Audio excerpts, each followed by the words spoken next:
Well, we now come to kinematical graphs. I will again give a recall of the kinematical graphs where we stated that the velocity, which is equal to the slope of the displacement time graph, and the acceleration, which is the slope of the velocity time graph. Now this was the simple thing that we were studying. Now what the variations can be, let us study. So first we'll study for velocity, which is the slope of displacement and time. Say we have graphs of various shapes and sizes. So we have velocity and time for each case.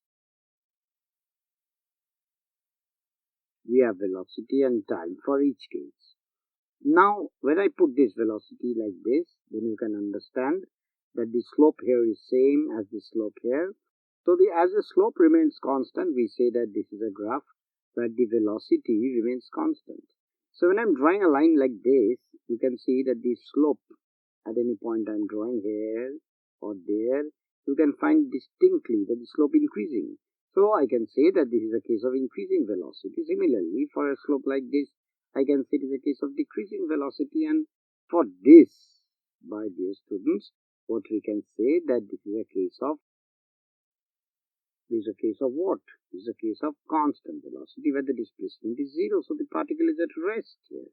So when the slope of the velocity time graph becomes zero, the particles do not move. It becomes to be at rest. So you can see the velocity time, we can draw this like this. So it is the constant velocity graph, and the constant velocity graph slope becomes zero.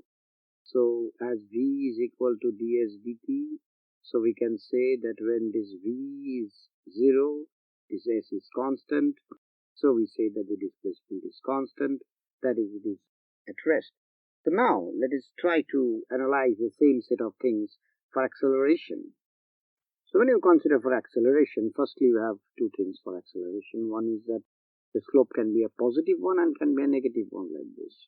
So this is the velocity time, this is the velocity time, and this is the positive slope, and this is the negative slope.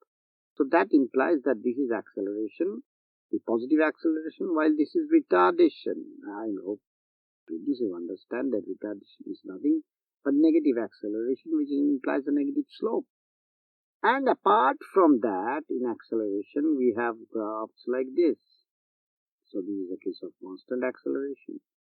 And then we have like this, which is a case of increasing acceleration. And then like this, which is a case of decreasing acceleration. So apart from this decreasing, increasing, we have another graph where we state that the graph is parallel, which implies that the velocity is constant and the acceleration is zero. In the previous case, what we have, the velocity zero and displacement constant. Now we have acceleration zero and velocity constant for the same reason that A is dv by dt. So as A is zero, we say that V is a constant. So now we come to a final roundup of these two, and what we can say here in the final roundup is the fact that integration implication. So when we write that V is ds by dt, we understand that the slope of the displacement time graph is velocity. And then we write it like this, ds is v dt in the integral form. Then we understand that vt graph area will give us the total distance. When I have a dv dt, then I mean that the velocity time slope is acceleration, and when we write it dv is a dt, then what we put as the area under the acceleration time graph is the change in velocity. So that is how we consider the two graphs. Now if I consider another example here, for the graph that I can draw like this. Say for example, I have a acceleration time graph like this.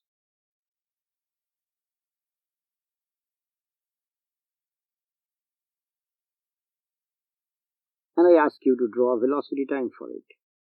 So you know that area of the acceleration time is velocity time. So you convert it into velocity and make it like this. Simple, like this, like this. Because you see, this is the acceleration and this is the retardation. So this is your Vmax. How you get that value? By finding out this area. So this is how I convert the area, the acceleration to velocity time. The opposite can also be done. I can understand that I can have a graph like this. This time is a velocity time, and I ask you to draw the acceleration time from here. So I hope you readily understand that the acceleration time graph will look like this, come like this, go like that, and then come down. Now this portion is nothing but this portion where the velocity remains constant and the acceleration gets zero. So these are the ideas, dear boys, dear students, dear girls, that how I convert the area and how I convert the slope in identifying acceleration and velocity. That's all for now. Thank you. For testing your understanding of this lesson and more videos, log on to www.tubelessons.net.